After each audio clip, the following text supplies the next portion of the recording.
ওহে আমার ইমানদার বান্দারা, কুতিবা আলাইকুমুল কিসাসু ফিল কতলা, আমি আল্লাহ রাব্বুল আলামিন নরহত্যাকে, যারা অন্যায়ভাবে মানুষদেরকে হত্যা করে তাদের বিপক্ষে আমি প্রতিশোধ গ্রহণ করার জন্য আমি আল্লাহ রাব্বুল আলামিন মুমিনদের উপরে কিসাসকে ফরজ করে দিয়েছি। সুবহানাল্লাহ বলেন। কিসাস বলা হয় উত্তম পন্থায় প্রতিশোধ গ্রহণ করার নাম কি? কিসাস কাকে বলা হয় বলেন? উত্তম পন্থায় প্রতিশোধ গ্রহণ করার নামকে আরবিতে কি বলা হয়? কিসাস বলা হয়। আল্লাহ রাব্বুল আলামিন বলেন, অর্থাৎ আল হুররু বিল হুররি, যারা স্বাধীন ব্যক্তিকে হত্যা করবে, কিসাস স্বরূপ অনুরূপ স্বাধীন ব্যক্তিকে হত্যা করা হবে। ওয়াল আবদু বিল আবদি, যদি কোনো ব্যক্তি গোলামকে হত্যা করে, কিসাস স্বরূপ প্রতিশোধ স্বরূপ অপর গোলাম ব্যক্তিকে হত্যা করা হবে। ওয়াল উনসা বিল উনসা, যারা নারীদেরকে হত্যা করবে অন্যায়ভাবে, আল্লাহ রাব্বুল আলামিনের বিধান হলো অপর নারীকে কিসাস স্বরূপ তাকে হত্যা করা হবে। তবে রব্বুল আলামিন বলেন, ফামান উফিয়া লাহু মিন আখিহি শাইউন ফাত্তিবাউন বিল মারুফি ওয়া আদাউন ইলাইহি বিইহসান। রব্বুল আলামিন বলেন, যদি কোনো নিহত ব্যক্তির অভিভাবক হত্যাকারীকে কোনো কিছুর বিনিময়, কোনো কিছুর মূল্যে যদি হত্যাকারীকে ক্ষমা করে দেয়, আল্লাহ রাব্বুল আলামিন বলেন হত্যাকারী ব্যক্তি ওই নিহত ব্যক্তির অভিভাবকের সমস্ত দাবি সে খুশি মনে পূরণ করে দিবে। সুবহানাল্লাহ বলেন। আল্লাহ রাব্বুল আলামিন বলেন, যালিকা তাখফীফুম মির রাব্বিকুম ওয়া রাহমাহ, আমি আল্লাহ রাব্বুল আলামিন এটাকে তাখফীফ করে দিয়েছি, হালকা করে দিয়েছি, এবং আমি আল্লাহ রাব্বুল আলামিন এটাই তোমাদের জন্য রহম করে দিয়েছি। সুবহানাল্লাহ বলেন। একজন গোলামকে যদি হত্যা করা হয়, আল্লাহ তাআলা মুমিনদের উপর ফরজ করে দিয়েছেন গোলামকে হত্যা করা হবে। একজন নারীকে যদি হত্যা করা হয়, প্রতিশোধ স্বরূপ কিসাস স্বরূপ নারীকে হত্যা করা হবে। এই বিধান দিয়েছেন তিনি কে? আল্লাহ রাব্বুল আলামিন বলেন, ফামান ইতাদা বা'দা যালিকা ফালাহু আযাবুন আলীম, যারা এই বিধানের সীমা লঙ্ঘন করবে, আল্লাহ রাব্বুল আলামিন হত্যাকারীর যে বিধান রব্বুল আলামিন কুরআনুল কারীমের মাঝে বর্ণনা করেছেন, যেই সমস্ত বিচারকরা, যেই সমস্ত কাজীরা আল্লাহ রাব্বুল আলামিনের এই বিধানকে সীমা লঙ্ঘন করবে, আল্লাহ রাব্বুল আলামিন বলেন ফালাহু আযাবুন আলীম, তাদের জন্য রয়েছে যন্ত্রণাদায়ক আযাব। এই যে বিধান আল্লাহ রাব্বুল আলামিন দিলেন, কিসাসের বিধান, এই কিসাসের বিধান যদি আল্লাহর জমিনে কায়েম হয়, তাইলে মানুষের জন্য উপকার কি আছে? আল্লাহ রাব্বুল আলামিন বলেন, ওয়ালাকুম ফিল কিসাসি হায়াতুন ইয়া উলিল আলবাবি লাআল্লাকুম তাত্তাকুন। রব্বুল আলামিন বলেন, ওহে জ্ঞানীরা, তোমরা শুনে রাখো, কিসাসের মাঝে আমি আল্লাহ রাব্বুল আলামিন মানুষের জীবন রক্ষার ব্যবস্থাপনা রেখেছি, লাআল্লাকুম তাত্তাকুন। আর আল্লাহ রাব্বুল আলামিন বলেন, আশা করা যায় তোমরা এই কিসাসের কখনো বিরোধিতা করবা না।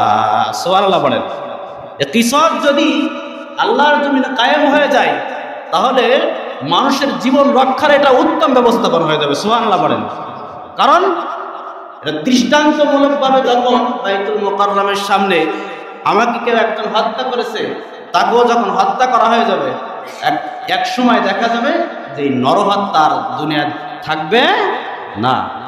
কথা বলেন ঠিক কিনা? আপনারা বলতে পারেন, হুজুর এই কিসাসের মাঝে যে আল্লাহ রাব্বুল আলামিন জীবন রক্ষার ব্যবস্থাপনা রেখেছেন, এটা তো আমরা খুঁজে পাচ্ছি না, বরং আমরা খুঁজে পাচ্ছি জীবন হত্যার ব্যবস্থাপনা। একজনকে মারা হয়েছে, আবার আর একজনকে কি করা হবে? মারা হবে। এটা তো জীবন রক্ষার ব্যবস্থাপনা না, বরং সেটা জীবন হত্যার ব্যবস্থাপনা হবে।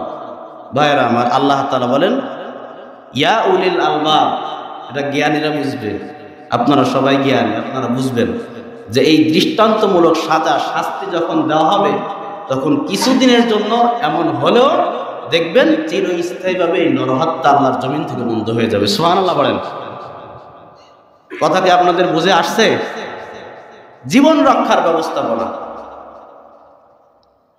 এবার আল্লাহ রাব্বুল আলামিন অপর আয়াতে মানুষের সম্পদ রক্ষার ব্যবস্থাপনা কুরআনুল কারীমের মাঝে বয়ান করেছেন। রব্বুল আলামিন বলেন ওয়াস-সারিকু ওয়াস-সারিকাতু ফাকতাউ আইদিয়াহুমা জাযাআন বিমা কাসাবা নাকালাম মিনাল্লাহ ওয়াল্লাহু আজিজুন হাকীম। রব্বুল আলামিন বলেন, মুমিনরা শুনে রাখো, তোমরা যখন কোরআন দিয়ে বিচার করবা, ফায়সালা করবা, চোর এবং চুন্নি যারা হবে তাদেরকে তোমরা হাত কেটে দাও। জাযাআন বিমা কাসাবা নাকালাম মিনাল্লাহ, এটা হলো আল্লাহ রাব্বুল আলামিনের পক্ষ থেকে তাদের সাজা, দৃষ্টান্তমূলক সাজা। আল্লাহু আজিজুন হাকীম, আর আমি আল্লাহ রাব্বুল আলামিন চূড়ান্ত ক্ষমাশীল এবং প্রজ্ঞাময়। সুবহানাল্লাহ পড়েন। চোর এবং চুন্নি, চোর বলা হয় পুরুষ চোরকে, তাই না? আর চুন্নি বলা হয়, বলেন, মেয়ে চোরকে, নারী চোরকে। চোর এবং চুন্নি যখন চুরি করবে তোমরা তাদেরকে হাত কেটে দাও।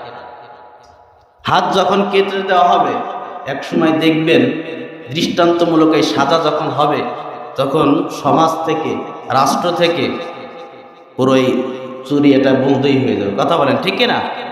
বিশ্বাস হয় আপনাদের? বন্ধ হয়ে যাবে। এমনই করে রব্বুল আলামিন বলেন মানুষের চরিত্র রক্ষার ব্যবস্থাপনা রব্বুল আলামিন কুরআনুল কারীমের মাঝে বয়ান করে দিয়েছেন।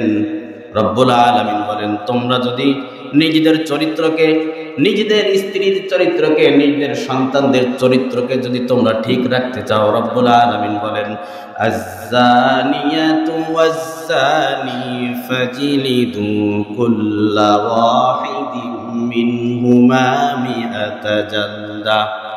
আল্লাহ রাব্বুল আলামিন বলেন ব্যভিচার এবং ব্যভিচারিণীকে তোমরা তাদেরকে 100 বেতের আঘাত করো। আল্লাহ রাব্বুল আলামিন বলেন ওয়ালা তাখুযুকুম বিহিমা রাফাতুন ফি দীনিল্লাহ ইন কুনতুম তুমিনুনা বিল্লাহি ওয়াল ইয়াউমিল আখির।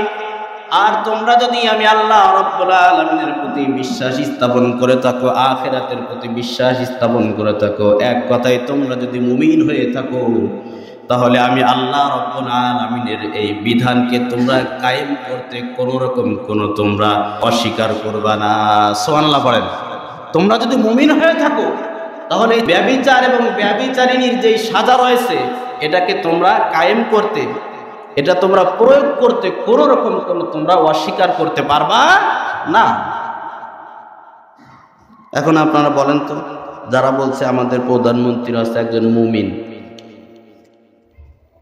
একজন মুসলিম, খাঁটি ইমানদার, যায় নামাজ খুঁজে পায় না তাহাজ্জুদ পড়ার জন্য, আল্লাহ বলছে ব্যভিচার এবং ব্যভিচারিণী তোমরা তাদেরকে 100 বেতের আঘাত করবা, 100টি চাবুক মারবা। যদি তোমরা মুমিন হয়ে থাকো তাহলে আমার এই বিধানকে কায়েম করার ক্ষেত্রে, প্রয়োগ করার ক্ষেত্রে কখনো তোমরা অস্বীকার করতে পারবা না। তাহলে এটা যারা অস্বীকার করে এদেরকে কি আর কখনো মুমিন বলা যায়? কথা বলেন। আল্লাহ বলছে যদি তোমরা মুমিন হয়ে থাকো তাহলে এই বিধানকে তোমরা প্রয়োগ করবা। আল্লাহ রাব্বুল আলামিন বলেন ওয়াল ইয়াশহাদ আযাবাহুমা তাইফাতুম মিনাল মুমিনিন। এই বিধান তোমরা যখন প্রয়োগ করবা, কায়েম করবা, আল্লাহ রাব্বুল আলামিন বলেন এটা গোপনে গোপনে করলে চলবে না। আমার এই বিধানকে যখন তোমরা কায়েম করবা তখন আমার একদল মুমিনেরা যেন তারা এই বিধান কায়েম করতে দেখে। সুবহানাল্লাহ বলেন। অর্থাৎ এক কথায় এই সাজাটা যেন দৃষ্টান্তমূলক সাজা হয়, গোপনও যেন না হয়। দেখা যাবে এই বিধান যখন কায়েম হয়ে যাবে, মানুষের চরিত্র রক্ষার একটা উত্তম ব্যবস্থাপনা হয়ে যাবে। কথা বলেন ঠিক কিনা? উত্তেজিত করা হবে না মেয়ে ছেলেদেরকে। আল্লাহ রাব্বুল আলামিন বলেন, তিলকা হুদুদুল্লাহি ওয়া মান ইউতি'ইল্লাহা ওয়া রাসূলাহু ইউদখিলহু জান্নাতিন তাজরি মিন তাহতিহাল আনহার الأنهار خالدين فيها ذلك الفوز العظيم। আল্লাহ রাব্বুল আলামিন বলেন, এটাই হলো বিচারকদের জন্য সীমানা। আর যারা আমার রাসূলের আনুগত্য করবে, আমি আল্লাহ তাআলার আনুগত্য করবে, আমার রাসূলের অনুসরণ করবে, এভাবে যারা বিচার করবে, আল্লাহ রাব্বুল আলামিন বলেন, আমার সেই সমস্ত বিচারকদেরকে ভরপুর নাজ নিয়ামতে ভরা সেই জান্নাত আমি তাদেরকে দান করে দিব। সুবহানাল্লাহ বলেন।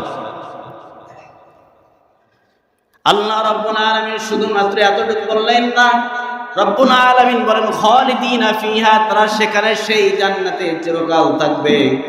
এবং সফলতার মানদণ্ড আল্লাহ রাব্বুল আলামিন আয়াতের মাঝে এটাকেই শুনিয়েছেন, ওয়াযালিকাল ফাউজুল আযীম। এটাই হলো চির সাফল্য। সুবহানাল্লাহ বলেন।